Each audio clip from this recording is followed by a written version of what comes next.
Well, how are we this afternoon?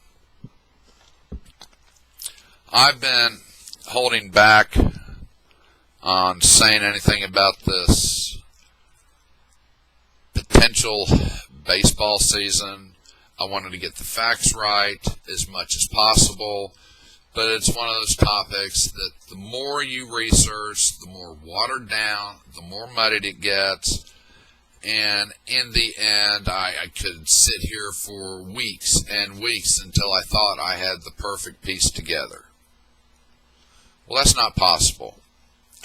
I am a diehard baseball fan.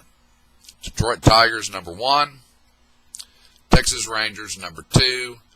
All the other teams, number 3, because I love the sport. I will not use the word unprecedented during this discussion because it has been so overused. It looks like roadkill on a highway because it seems like every person and every channel and every broadcast seems to think that that is the new coin word of the day. I'm so glad they have dictionaries. So where are we at with this baseball season? As we know, a couple of days ago, on Monday the 11th, the owners got together, came up with a proposition that they're going to send to the Players Association, which, God help us, we know how much they like to negotiate.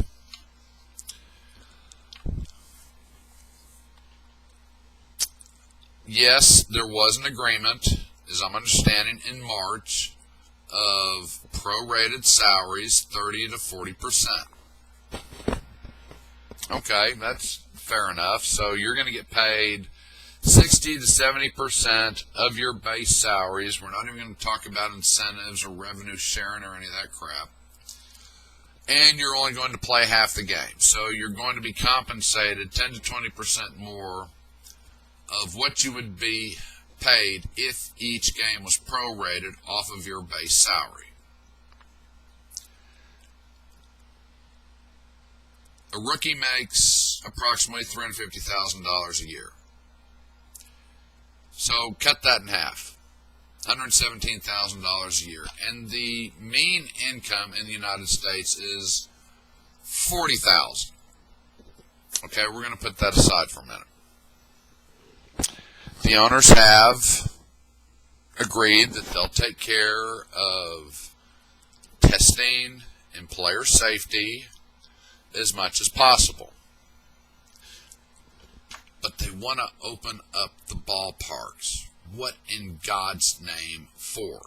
If this is all about safety and security and players' health, you got 2 states that can handle this. Florida, Arizona. 15 teams in each state.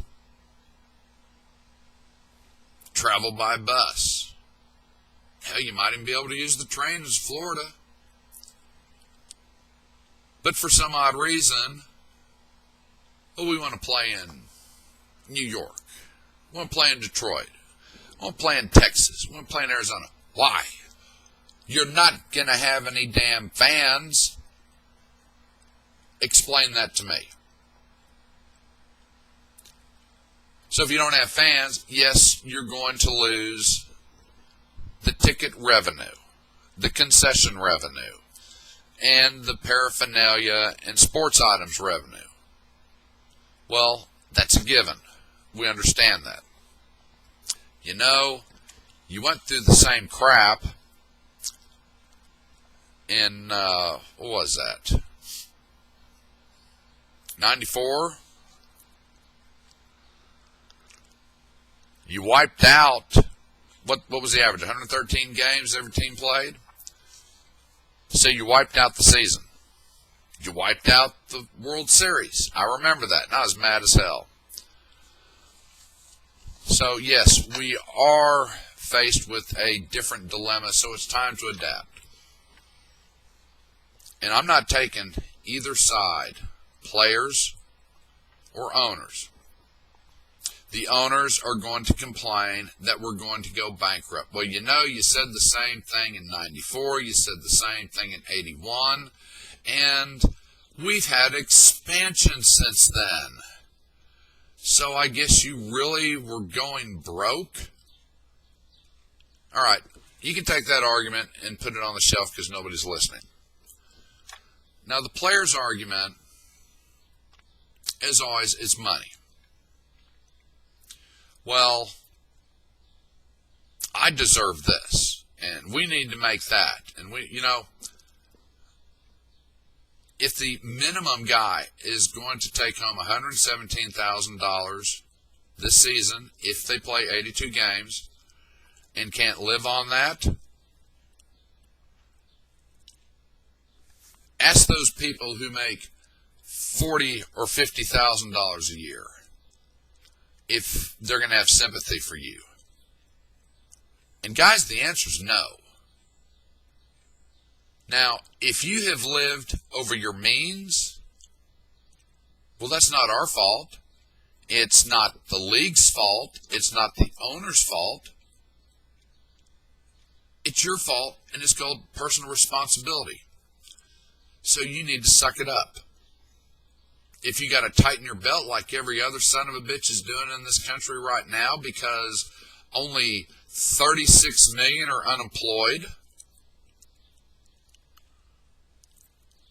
well, you do the math. I'm sorry you can't go out and buy that brand new Ford pickup truck or that new Lincoln or Infiniti or whatever the hell else you want to buy. There's no sympathy. Suck it up, live in your means. In fact, live like the rest of us for a while. Some of you have before you got your big contracts. I understand that.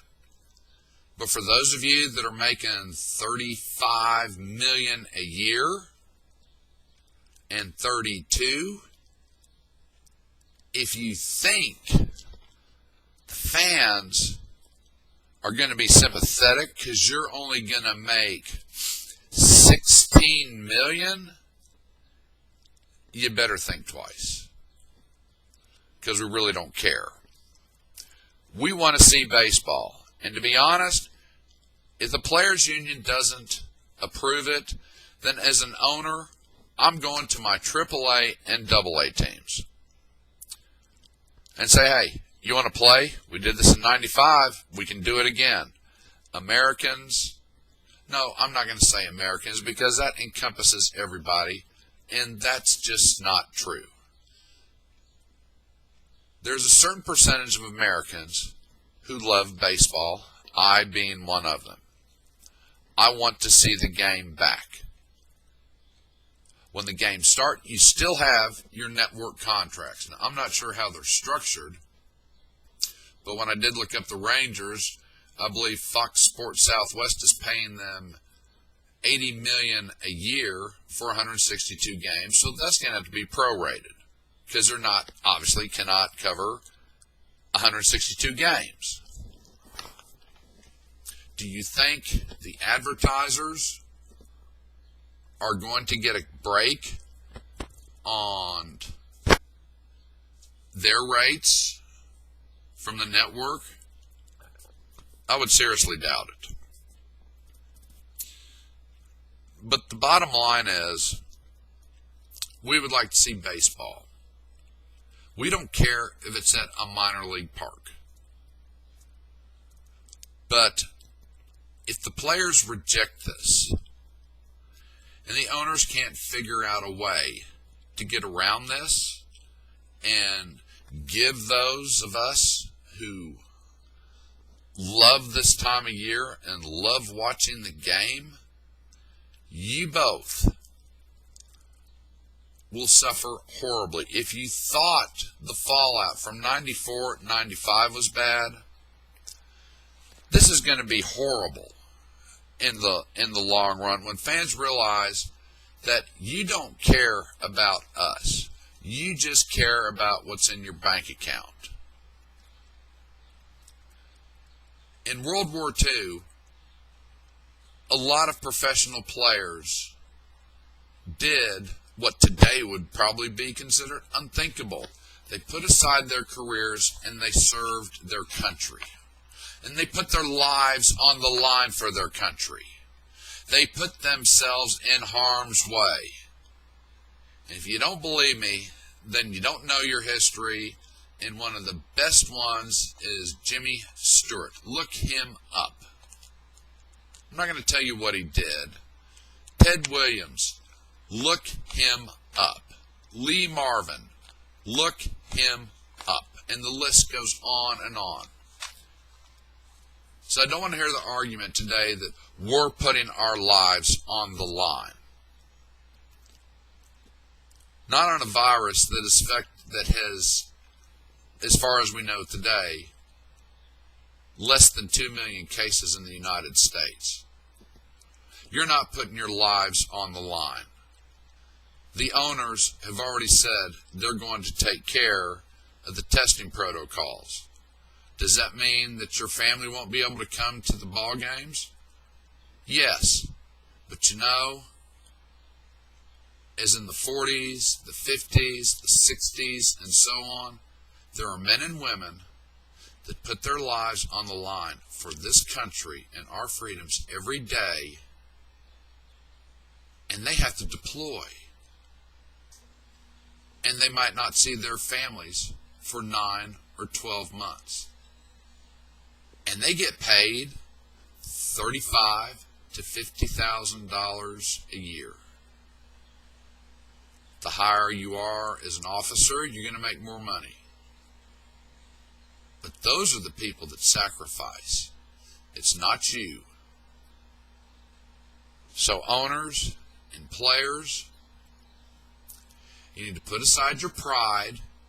You need to tell the attorneys to shut the hell up.